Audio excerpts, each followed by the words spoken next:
نبی کا قدم کیا ہے؟ نبی کا قدم وہ ہے کہ شب معراج سارے فرشتوں کا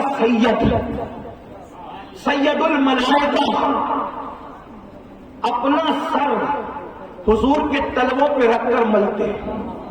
ابھی معراج میں آپ نے علماء سے سنا ہوگا، توجہ آپ کی، میری گفتگو تھوڑی دور ہو رہی ہے ابھی تھوڑا عنوان سے، لیکن بات تو ایسی ہی ہوتی ہے، وہ جتنا یاد کر کے آئیں گے اتنا تھوڑی سنوں گا، بھائی درس گاہ میں تھوڑی بیٹھا ہوں سن، ہاں بات آپ سے کرنی ہے، جو بات اب نکلے گی وہ بات کی جائے گی۔ ہاں شب معراج میں آپ نے سنا کہ سید الملائکہ جو سارے فرشتوں سے افضل ہے، کتنی شان والا ہوگا جو فرشتوں میں افضل ہے، سید الملائکہ روح القدس روح اعظم جبریل امین، وہ میرے نبی کے کہاں قدم رکھتے ہیں؟ کہاں؟ تلووں پر، اور تلووں میرے نبی کے تلووں پر پیشانی رکھتے، قدم نہیں پیشانی، اور پیشانی رکھ کے ملتے ہیں۔ کیا کرتے ہیں؟ ملتے ہیں۔ دنیا کو بتایا جا رہا ہے، لوگوں حلیمہ کی بکریوں کے پیچھے میرے محبوب کو دیکھا نا، ذرا شب معراج اس شان سے بھی دیکھو کہ جبریل کی پیشانی میرے محبوب کے، مل کے بول دو میرے محبوب کے، میرے محبوب کے، میرے محبوب کے، میرے محبوب کے، لوگوں کو پتا چلے سدرہ پہ رہنے والے جبریل کی پیشانی کی جہاں ابتدا ہوتی ہے وہاں میرے محبوب کے قدموں کی ابتدا ہوتی ہے۔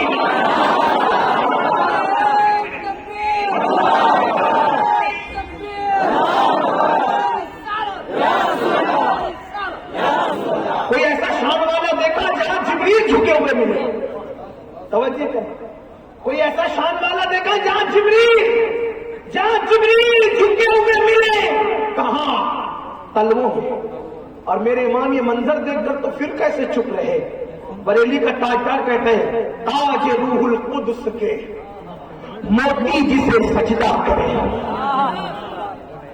جبریل امین کے سر پہ جو تاج ہے، اس تاج پہ سجے ہوئے موتی جس کے تلووں کو سجدہ کرے، وہ تلویں، ان کا تلوہ ایسا جہاں جبریل جھکتے ہوں، ان کا سر کیسا، ان کا سر، اور وہ سر کہاں ہے؟ وہ سر کہاں ہے؟ آج صدیق کی گود میں۔ اگر کوئی یہ کہے کہ ابو بکر پوری کائنات کی رانائیاں اپنی گود میں سمیٹ کر بیٹھے ہیں تو یہ کوئی مبالغہ نہیں ہے نا؟ کیا مقدر ہے، کیا نصیب ابو بکر کے کہ اپنی گود میں یہ وہی نیکی ہے۔ کون سی نیکی؟ جو عمر کی ساری نیکیوں پر، یہ وہ نماز ہے۔ اب ایسی نماز کون پڑھے؟ حضرت بیگم شاہ وارسی کہتے ہیں تم ہو نظر کے سامنے میری نماز ہے یہ، تم ہو نظر کے سامنے، اس لیے کہ نماز لانے والا سامنے ہو۔ اور پھر آپ کہیں گے کون سی تلاوت تھی؟ میں نے کہا مصحف قرآن تو قیامت تک پڑھے جائیں گے، لیکن چہرہ مصطفیٰ تو آج ہی پڑھا جائے گا، اور وہ مقدر کس کا ہے؟ ابو بکر صدیق۔ تو عاشق کی ایک نیکی کسی اور کی پوری نیکیوں پر چھا گئی، بھاری پڑی، عاشق ہو۔ اسی لیے کہا جا رہا عشق کرو، عاشق بنو۔ تو عاشق بنے کیسے؟ عاشق بنے کیسے؟ عاشق اور پاگل میں کوئی فرق نہیں ہوتا، عاشق اور پاگل میں کوئی فرق، تھوڑی مشکل اب ہو رہی ہے بات، لیکن وہ بھی مشکل ہی کوئی بات نہیں، عشق کی بات ہے تھوڑی آسان ہوگی، 2 اور 2 کی طرح پڑھا تھوڑی پڑوں گا، عشق کا عنوان دیا ہے تو سنو، پھر نہیں سمجھ میں آئے تو رسول اللہ سے مدد طلب کرو، میں بھی مدد طلب کرتا ہوں، آپ بھی کرو کہ وہ اپنا عشق ہمیں سمجھا دے۔ یہ تو بڑے بڑوں کو سمجھ میں نہیں آیا، ابن تیمیہ جیسا سینکڑوں علوم حاصل کر گیا لیکن عشق کا ایک سبق نہ سمجھ سکا۔ کیوں؟ اس لیے کہ عشق کا تعلق عقل سے نہیں ہے، عشق کا تعلق تو دل سے ہے۔ یہ اہل عقل کیا سمجھے جسے عشق کہتے ہیں؟ عقل تو ہمیشہ دشمن رہی عشق کی۔ اقبال کہتے ہیں بے خطر کود پڑا، بے خطر کود پڑا آتش نمرود میں عشق، عقل ہے میرے تماشائے لبے برق، عشق کود گیا، عقل کھڑی ہو کر تماشا دیکھ رہی ہے، عشق بیٹے کی گردن پہ چھری چلا گیا، عقل تماشا دیکھ رہی ہے، عشق بیوی اور 6 مہینے کے بچے کو باپ کی گرزی گھروں میں چھوڑ گیا، لیکن عقل دیکھتی رہی، عشق کسی عشق کرنے والے کو خلیل اللہ بنا دیا، عشق ہی خلیل بنا، عشق ہی عشق ہے، عشق کے سوا کچھ نہیں۔ لیکن میں آپ کو درس عشق کے رسول دینے آیا ہوں، پوری زندگی اور آخرت کامیاب ہو جائے اگر کوئی عاشق بنے۔ یہ عاشق ہوتا کون؟ پاگل اور عاشق میں کوئی فرق نہیں ہوتا، بس سوائے ایک کے کہ پاگل کو کچھ سجائی نہیں دیتا، توجہ، پاگل کو کچھ سجائی نہیں دیتا، اور عاشق کو محبوب کے سوا کچھ سجائی نہیں دیتا، ادھر صرف محبوب۔ اس کی ایک مثال سمجھیں آپ، ایک مرتبہ امام حسن ایک جنگل سے جا رہے تھے، قیس نام کا ایک آدمی جنگل میں بیٹھا، جنگل کی زمین پہ کچھ نقشے بنا رہا تھا، دیوانہ قیس، اس کا نام کیا تھا؟ قیس۔ امام حسن نے دیکھا، امام حسن نے اس سے ایک سوال کیا، اس قیس نامی دیوانے، اور قیس، 2 بزرگوں میں جھگڑا چل رہا ہے، 2 گروپ بن گئے، کچھ کہتے ہیں خلیفہ یہ بزرگ ہوں گے، کچھ کہتے ہیں خلیفہ یہ بزرگ، وہ دونوں بزرگ کون ہیں؟ وہ دونوں بزرگ ہیں، میں یہاں نام نہیں لیتا، لیکن بہرحال امام حسن نے پوچھا، علماء سمجھ گئے 2 کون بزرگ ہیں، وہ کہا یہ بزرگ ہوں گے خلیفہ یا یہ بزرگ ہوں گے؟ قیس نے ہنس کے کہا خلیفہ تو میری لیلا کو ہونا چاہیے، خلیفہ تو میری لیلا کو ہونا چاہیے۔ آپ نے اتنے ٹینشن میں ہنس کے کہا تو پاگل ہے، اور پاگل کو عربی میں کیا کہتے ہیں؟ مجنون۔ کیا کہتے ہیں؟ مجنون، مجنون ہے تو، مجنون ہے۔ پھر لوگ قیس کا نام ہی بھول گئے، امام حسن کی منہ سے مجنون کیا نکلا، سب لوگوں نے اس کو مجنو مجنو کہنا شروع کر دیا، اور وہی مجنو ہے جس کی داستان آپ کے نزدیک مشہور ہے۔ مطلب کیا؟ وہ ایسا دیوانہ تھا کہ اس کو لیلا کے سوا کچھ کوئی بزرگ نظر نہ آیا۔ دیکھا، اگرچہ یہ قصائی ہے، داستانی ہے، کہاں تک مورخ نے چاہے وہ انصاف سے کام لیا مجھے نہیں پتا، لیکن اس کو نظر کچھ نہیں آیا سوائے لیلا کے، لیلا کے سوا کچھ نظر نہیں۔ وہ کھاتا بھی نہیں تھا، بھوک لگتی تھی تو لیلا کہتا تھا، وہ پیتا بھی نہیں تھا، پیاس لگتی تھی تو لیلا کہتا تھا۔ اب آپ مجھے بتائیں، آپ یقین سے بتائیں، ایمان والوں دل پہ ہاتھ رکھ کے بتائیں، ہم کہتے ہیں بابا فرید سورہ فاتحہ پڑھ دیتے تھے تو مردہ زندہ ہو جاتا تھا، غوث پاک ٹھوکر لگا دیتے تھے تو مردہ زندہ ہو جاتا تھا۔ ہم فاتحہ پہ فاتحہ 40 عدد میں پڑھ رہے ہیں، ہماری روزی میں تک برکت نہیں ہوتی، وجہ کیا ہے؟ فرید عاشق، ہمارے پاس سے عشق گیا، غوث پاک عاشق تھے، ہمارے پاس سے عشق گیا، تلاوت قرآن رہی عشق رسول گیا، اذان رہی عشق رسول گیا، خطابت رہی عشق رسول گیا، درود رہا عشق رسول گیا، ذکر رہا عشق رسول گیا، اسلام کی تعلیم رہی عشق رسول گیا، داڑھی رہی عشق رسول گیا، عشق کی باتیں رہی عشق رسول گیا۔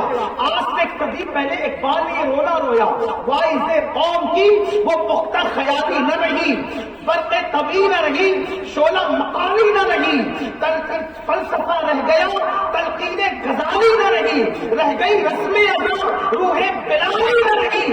اللہ اکبر، جب تک عشق کی روح تھی مسلمان اتنا کجور اور غیرت مند تھا کہ اس کی حالت تھی دی اذانیں کبھی یورپ کے کلیساؤں میں اور افریقہ کے تپتے ہوئے صحراؤں میں، دشت تو دشت ہے، دریا بھی نہ چھوڑے ہم نے، بحر ظلمات میں دوڑا دیے گھوڑے ہم نے۔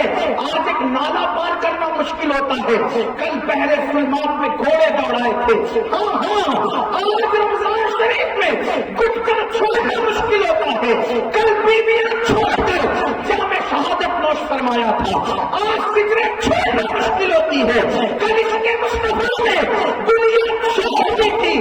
وجہ کیا تھی؟ آج سے عشق کی باتیں ہیں، کل ہم واقعی عشق رسول کرنے والے تھے۔ عشق کیا ہے؟ آئیے چلیں اس سبق کی طرف، ورنہ بات ادھوری رہے گی۔ اگر تشریف لائیں گے تو بات ختم ہو جائے گی، تو ادھوری رہے گی۔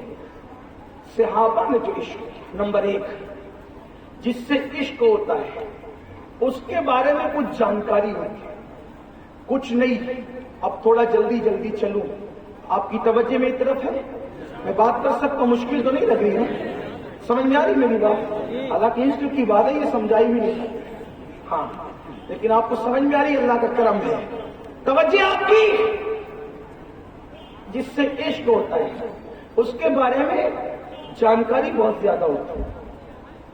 ہمیں نبی کے بارے میں کیا پتا ہے؟ سچ سچ کہنا ہے، ہم عاشق رسول، ہم عاشق کون سے عاشق ہو بھیا؟ صرف جھنڈے والے، صرف نعرے والے، بس صرف کھیر پوری والے، صرف 11ویں چھٹی والے؟ نبی کے بارے میں کیا پتا ہے؟ بتاؤ نا۔ حضور کے امی ابا کا نام کتنے لوگ جانتے ہیں؟ حضور کی ازواج کتنی تھی، ان کے کیا نام تھے وہ بتاؤ؟ حضور کی شہزادیاں کتنی تھی وہ بتاؤ؟ حضور کے شہزادے کتنے تھے وہ بتاؤ؟ حضور کے اونٹ کتنے تھے ان کے نام تھے؟ حضور کے گھوڑے کتنے تھے ان کے نام تھے؟ حضور نے نالین کتنی پہنی وہ بھی کاؤنٹ ہے؟ حضور کے لباس کتنے تھے وہ بھی لکھے ہوئے ہیں۔ آپ مجھے بتائیں، محبوب کے بارے میں اس کے باپ کا پتہ ہوتا ہے، دادا کا پتہ ہوتا ہے، بیوی بچوں کے بارے میں معلوم ہوتا ہے، جس سے پیار ہوتا ہے اس کا فیملی بیک گراؤنڈ معلوم ہوتا ہے، اس کی زندگی، اس کا پیشہ، اس کے دن، اس کی راتیں سب معلوم ہوتی ہے۔ ایمان والو دل پہ ہاتھ رکھ کر بتاؤ ہم کیسے عاشق رسول ہیں؟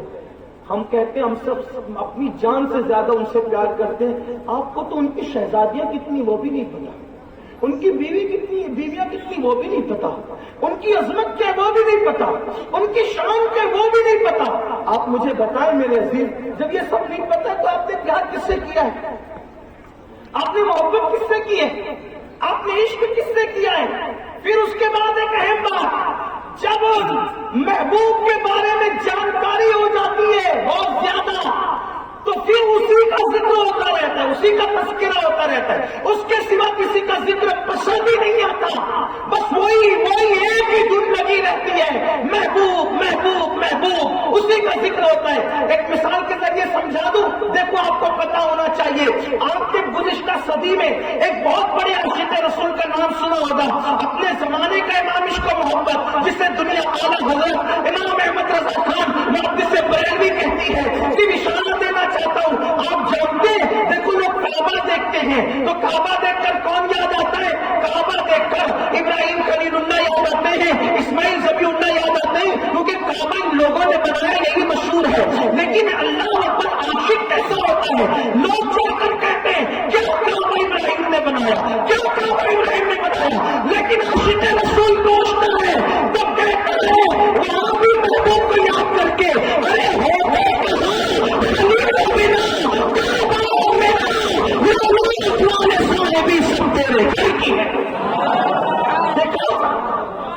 پھر اس کے بعد دیکھیں لوگ زمزم پیتے ہیں تو اسماعیل علیہ السلام کے قدم یاد آتے ہیں، لیکن وہ کیسا عاشق تھا، وہ وہاں پر بھی پہنچ کر محبوب یاد کرتا کہتا ہے ان کو بے مانگے ملا، ان کو رگڑ کر دے دیا۔ لیکن یہ کون یاد کرے گا؟ جس کو معلوم ہو، ابھی پتہ ہی نہیں کہ تمہارا محبوب کیا ہے، اس کی شان کیا ہے۔ اگر تقریر میں کسی ملا نے کہہ دیا وہ تو ہماری طرح رہا، وہ تو ہماری طرح نہیں، وہ تو نور، ہاں وہ تو نور، تو روزانہ تو آپ کے اسٹیٹمنٹ بدلتے ہیں۔ تو یہ کیا یو پی کا الیکشن سمجھ رکھا ہے کہ آج یہ سوچیں گے کہ اس کوٹ دیں گے اور کل سوچیں گے اس کوٹ دیں گے؟ یہ سمجھ رکھا ہے؟ ایمان ہوتا ہے، جو ایمان کے خلاف بولے گا اسے چھوڑیں گے، ایمان نہیں چھوڑیں گے۔ یہ یقین کی پختگی ہوتی ہے۔ محبوب کے لیے مکہ جیسا صحابہ نے چھوڑ کے بتایا ہمیں مکے سے کیا لینا، ہم تو محبوب کے نقشے قدم دیکھتے۔ حضور نے مکے سے ہجرت کی، سارے صحابہ مکہ چھوڑ گئے، ہے نا؟ یہی تو ہے۔ ارے صحابہ نے کیا مکہ چھوڑا، قرآن کا نام بھی بدل گیا، قرآن کا نام بھی بدل ہو گیا۔ یہی تو ہم کہتے ہیں، لوگ کہتے ہیں یہ سنیوں کو کیا ہو گیا، یہ تو نبی نبی نبی کی بات کرتے۔ میں نے کہا نبی کے سوا کچھ ہو تو اور کی بات کریں، اللہ کی سنت یہی ہے۔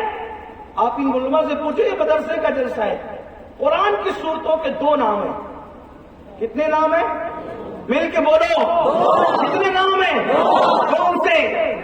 ایک مکی سورت اور ایک مدنی سورت، بس دو ہی نام ہیں۔ کتنے نام ہیں؟ بولو۔ توریت مکی مدنی نہیں، کیونکہ وہاں کا نبی مکی مدنی تھا ہی نہیں، لیکن توریت نہ شامی ہے، توریت کبھی شامی ہے نہ مصری ہے۔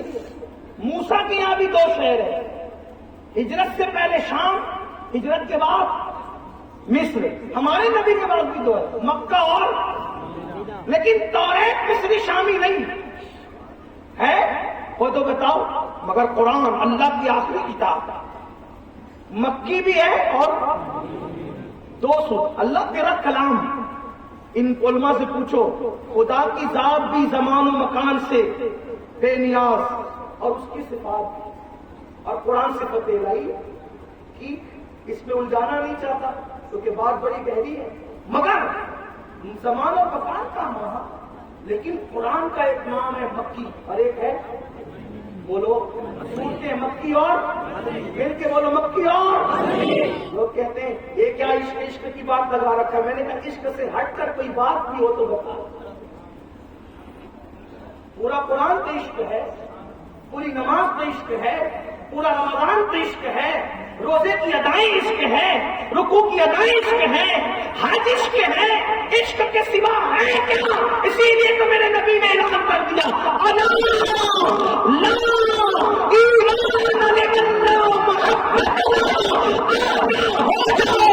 میری محبت کے بغیر ایمان ہو ہی نہیں سکتا۔ ایمان بھی تو عشق کا دوسرا نام ہے۔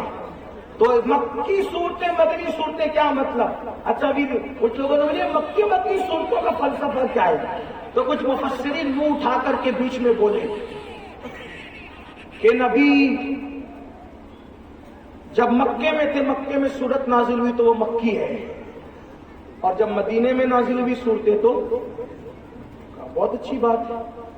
تو حضور مکے سے باہر بھی تو گئے اور مدینے سے باہر بھی گئے، مکے سے باہر حنین میں بھی گئے، تو حنینی صورت کیوں نہیں آئی؟ خیبری صورت کیوں نہیں آئی جب مدینے سے باہر ہوئے؟ تو یہ مکی مدنی کیوں ہے؟ تو جو عاشق مفسر تھا نا، وہ صرف عالم نہیں تھا، وہ عاشق تھا۔ وہ بولا یہ بات صحیح نہیں کہ مکے میں تھے تو مکی اور مدینے میں تھے تو مدنی، ایسا نہیں۔ ہجرت سے پہلے جتنی صورتیں ہیں، چاہے جہاں نازل ہو، ہجرت سے پہلے جتنی صورتیں چاہے جہاں نازل ہو، وہ سب مکی ہے، اور ہجرت کے بعد جتنی صورتیں اگرچہ مکے میں نازل ہو، وہ مکی نہیں ہے۔ مکے میں نازل ہو کے بھی مکی نہیں ہے، بلکہ مکے میں نازل ہو کر بھی وہ کیا ہے؟ وہ کیا ہے؟ مدنی ہے۔ تو یا اللہ مکی مدنی کا اعتبار مکے مدینے کی بنیاد پر نہیں ہے۔ نبی جب تک مکی ہے، قرآن بھی مکی تھا، نبی ہجرت کر کے مدنی ہو گئے تو قرآن بھی مدنی ہو گیا۔ یہ ہے فلسفہ عشق۔ آپ نہیں دیکھتے، آپ نہیں دیکھتے، تو عرض یہ کر رہا تھا، محبوب کے بارے میں کچھ پتہ ہی نہ ہو، حضور کے بارے میں کچھ پتہ ہی نہ ہو، پھر حضور کا ذکر کیسے کریں گے؟ تو میرے امام بتا تھا نا نبی کے بارے میں کیا کہتے ہیں، ان کو بے مانگے ملا، ان کو رگڑ کر ایڑیاں، صاحب کوثر کے ہمسر صاحب زمزم نہیں۔ ایک بات اور عرض کر دوں امام ہی کے حوالے سے،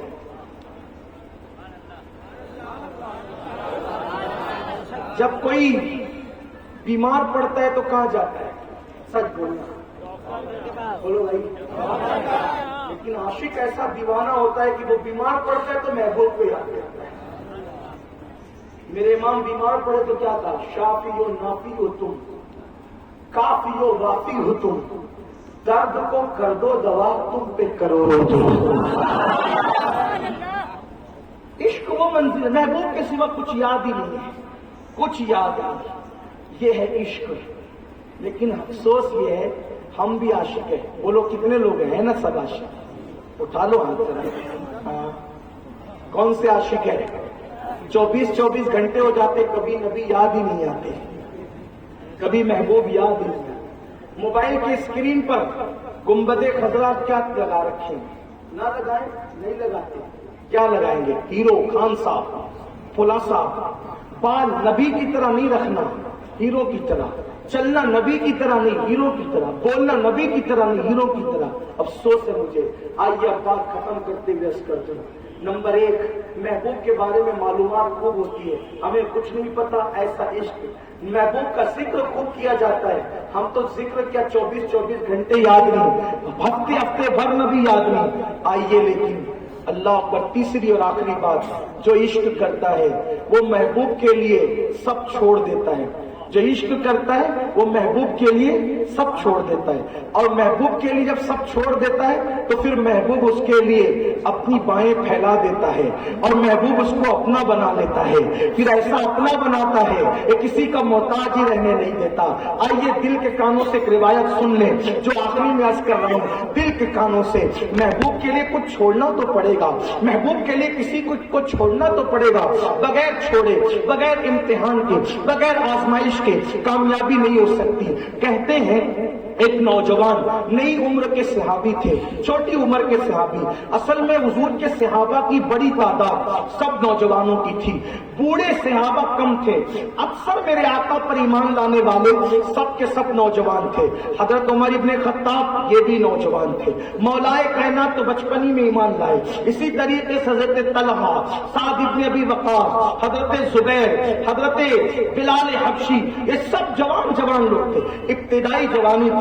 لیکن کہتے ہیں ایک جوان صحابی، یاد رکھنا. اچھا یہ بھی آپ کو بتاؤں، جوان کیوں ایمان زیادہ لاتے تھے؟ بوڑھے بھی تھے لیکن زیادہ جوان تھے. کیوں؟ اس لیے کہ جوانوں کو عشق کا جنون زیادہ ہوتا ہے، جوانوں میں عشق کا جذبہ زیادہ ہوتا ہے. اور ایمان کا تعلق عشق سے تھا تو جوانوں نے زیادہ اسلام قبول کیا. سعد ابن ابی وقاص کہتے ہیں جب میں بدر کی جنگ میں حضور کے ساتھ شریک ہوا، احد کی جنگ میں میں حضور کے ساتھ شریک ہوا تو میری داڑھی کے بال بھی ابھی نکلے نہیں تھے اور میں نے حضور علیہ الصلوۃ والتسلیم کے ساتھ جو ہے کافروں سے جنگ کی تھی حضور کے ساتھ مل کر کے.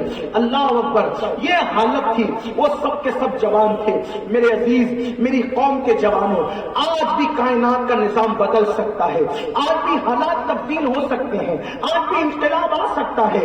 بات اتنی ہے کہ ہمیں عشق کرنا ہے. نمبر 1، حضور کی زندگی پڑھنا ہوگی، حضور کی زندگی پڑھنا ہوگی. آقا کی زندگی پڑھیے، سیرت النبی پڑھیے. اگر بہت تفصیل میں پڑھنا ہے ضیاء النبی اٹھا کے پڑھ لو. شارٹ میں پڑھنا ہے سیرت مصطفیٰ عبد المصطفیٰ اعظمی صاحب کی پڑھ لو. گلدستہ سیرت، ہمارے امیر، ہمارے قائد نے یہ کتاب لکھی ہے. پیغمبر رحمت، یہ کتاب بھی حضور قائد محترم کی ہے. آپ پڑھیں تو صحیح نہ، حضور کے بارے میں پڑھیں. میں اللہ کی قسم اٹھا کے کہتا ہوں کائنات میں کوئی اتنا اچھا نہیں ہے. اللہ اکبر، جتنے اچھے اللہ کی مخلوق میں آپ کے اور میرے نبی ہیں، ان کی ادائیں، ان کا مسکرانا، ان کا چلنا، ان کا بولنا. اگر میرے پاس وقت ہوتا واللہ میرے دل کا ایک ایک تار اس وقت مسکرا رہا ہے اور میرا دل یہ چاہتا ہے کہ مجھے ٹائم اگر ملے تو میں حضور کی ایک ایک ادا آپ کے سامنے بیان کروں. میرے عزیز، وہ اتنے خوبصورت اور حسین تھے کہ ان کی داڑھی شریف ان کے سینے کو گھیرے ہوئے تھی اور ایسا چمکدار گول چہرہ تھا، یوں لگتا تھا جیسے کسی نے سونے کی رہن پر اللہ اکبر چاندی کا قرآن رکھ دیا ہو. اور حضور علیہ السلام چلتے بھی تھے تو اس شان کے ساتھ چلتے تھے کہ کوئی ان کے ساتھ چل نہیں پاتا تھا. میرے آقا نارمل چلتے تھے تو صحابہ کو دوڑنا پڑتا تھا. حضور کے پسینے سے اتنی خوشبو نکلتی تھی کہ گلیاں مہک جایا کرتی تھی. حضور علیہ السلام کا پسینہ بھی کبھی بے ترتیب نہیں نکلتا تھا. اللہ کے رسول باتیں کرتے تو ایسا لگتا تھا جیسے موتیاں جھڑ رہی ہو، جیسے گلاب کی پتیاں جھڑ رہی ہو. میرے آقا مسکراتے تھے، ان جیسا کوئی مسکرا نہیں سکتا تھا. وہ جب تک سواری میں بیٹھتے تھے، توجہ کرنا میرے جوانوں، آقا جب تک سواری میں بیٹھتے تھے اتنی دیر تک کوئی سواری نہ پیشاب کرتی تھی نہ پاخانہ کرتی تھی.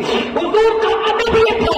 اللہ اکبر، حضور اگر سوتے تھے تو کبھی زلفیں بھی بکھرتی نہیں تھی. حضور علیہ السلام پیشاب جسے ہم بال کہتے ہیں ادب کے ساتھ بالوں براز کرتے تھے تو زمین اس کو نگل جاتی تھی.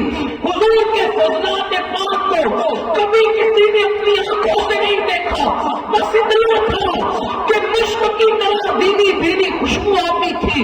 حضور علیہ الصلوۃ والتسلیم اللہ اکبر جہاں کلی کر دیتے تھے سوکھے درخت ہرے ہو جاتے تھے، جہاں پیر رکھ دیتے تھے تو مٹی پہ قدم نہیں جلتا تھا، برابر ان کا نقش قدم جم جایا کرتا تھا. اللہ اکبر وہ کیسے تھے؟ جن کی قسمیں خدا اٹھائے، جن کو خدا بار بار دیکھے. قرآن کہتا ہے قد نرا،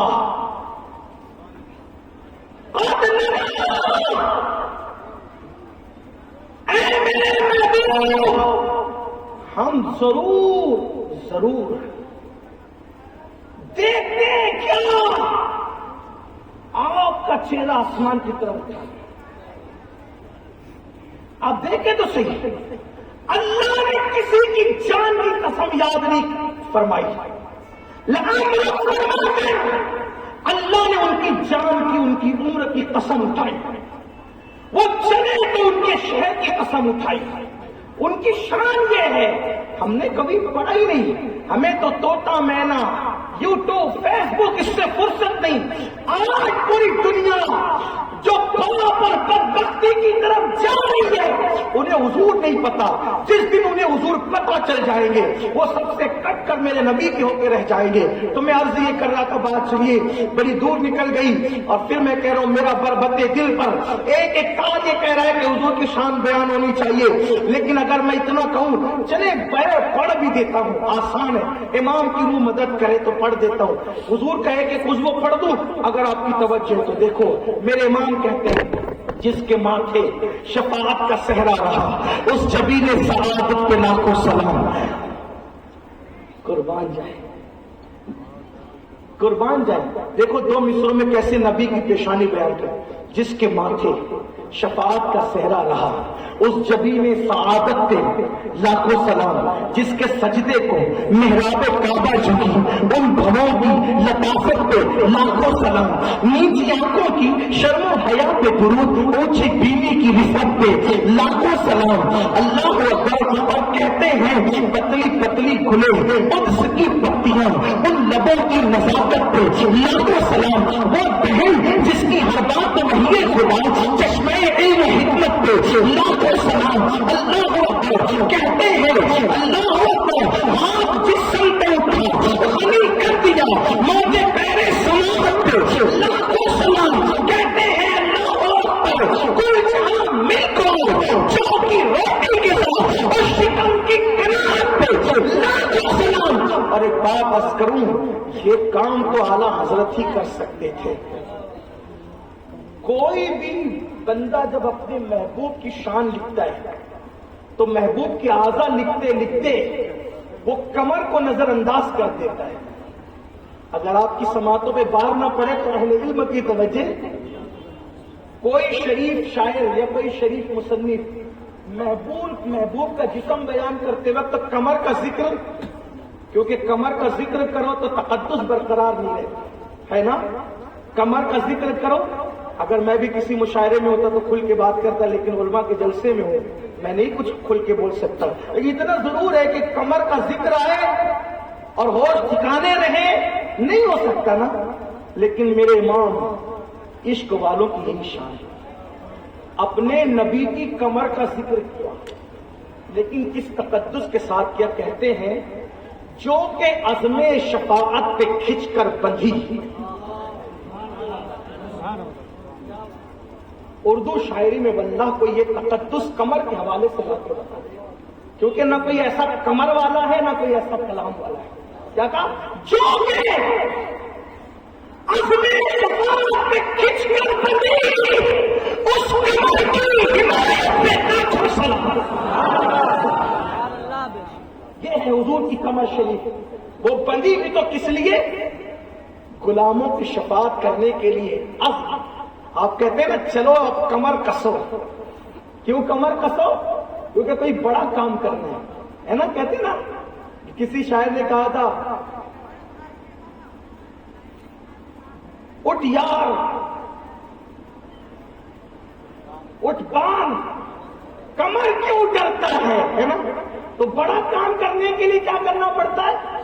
کمر کسنا پڑتا ہے. اب شفاعت سے بڑا بھی کام، جہاں آدم کہے اذهبوا الى غیری، ابراہیم کا اذهبوا الى غیری، موسیٰ کا اذهبوا الى غیری، عیسیٰ کا اذهبوا، جہاں سب کا اذهبوا الى غیری، وہ کام کون کر سکتا ہے؟ انا لہا انا لہا میں کروں گا۔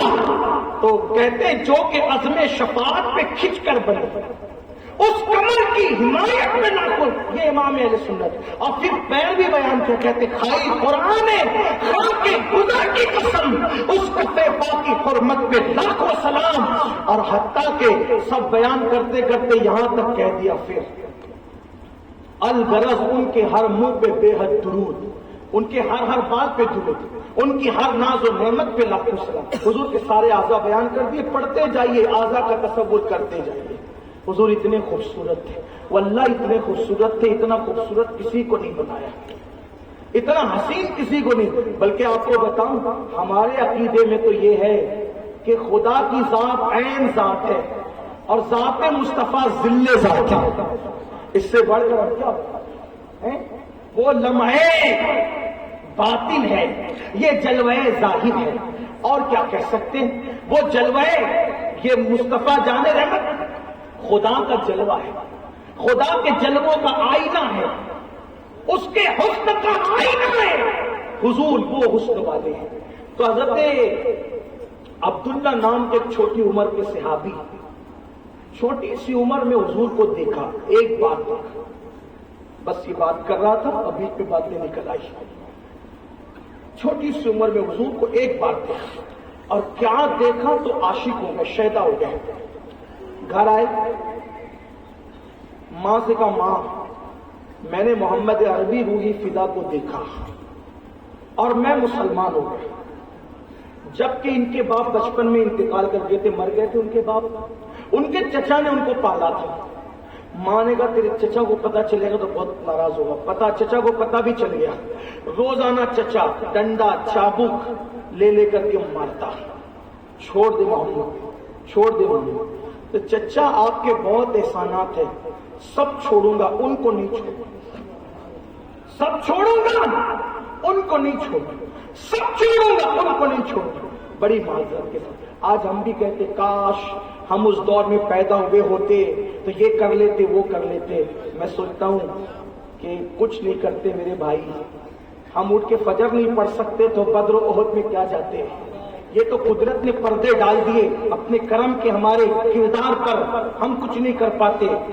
آپ کے دور کے بھی کسی پاگل شاعر نے کہا کہ خیال آتا ہے دل میں یہ گر ہوا ہوتا، انہی کے دور میں نے جنم لیا ہوتا۔ اس طرح کی باتیں اس نے بھی کی ہے، تو جو آپ کے سامنے بیٹھا ہوا ہے، لیکن یہ اس کا کرم ہے کہ اس نے پردے ڈال رکھے، ہم کچھ نہیں کر پاتے، فجر نہیں پڑھ سکتے، ہم تہجد میں ہم نہیں اٹھتے، رمضان شریف کے روزے ہم سے نہیں رکھے جاتے، کیا کر لیتے؟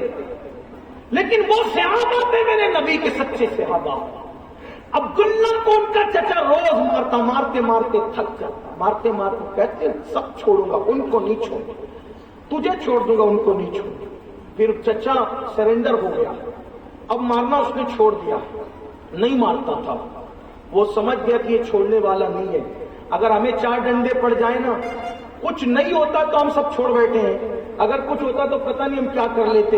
میری مائیں اور بہنیں بھی یہاں موجود ہیں بڑی تعداد میں، میں اپنی بہنوں سے بھی کہتا ہوں آج ان سے برقع نہیں پہنا جاتا، ان سے پردہ نہیں ہوتا، ان سے نماز نہیں پڑھی جاتی، غیبت کو ٹائم ہے، نماز کو ٹائم نہیں ہے، چغل خوری کو ٹائم ہے، تلاوت کو ٹائم نہیں ہے، اس کی برائی کو ٹائم ہے، اللہ کی عبادت کو ٹائم نہیں ہے۔ لیکن اللہ اکبر، وہ کیسے لوگ تھے۔ عبداللہ کو چچا مارنا بند کر دیتا ہے۔ ایک دن عبداللہ صبح ماں کے پاس آتے، امی میرا محبوب مجھے بہت یاد آتا ہے، ماں میں نے ایک ہی بار ان کو دیکھا ہے لیکن اب ان کے بغیر رہ نہیں پاتا۔ ماں نے کہا بیٹا ابھی تو اس نے مارنا بند کیا ہے، اگر تو ابھی پھر جانے کی بات کرے گا پھر مارے گا، بہت پریشان کرے گا، بیٹا چپ رہے، میں تو ماں ہوں، تیرے لیے ہر غم سہ سکتی ہوں، لیکن وہ تیرا چچا ہے بیٹا، وہ برداشت نہیں کرے گا، اس نے تجھے پالا ہے پوسا ہے، میرے بیٹے تو یہ سب باتیں نہ کر۔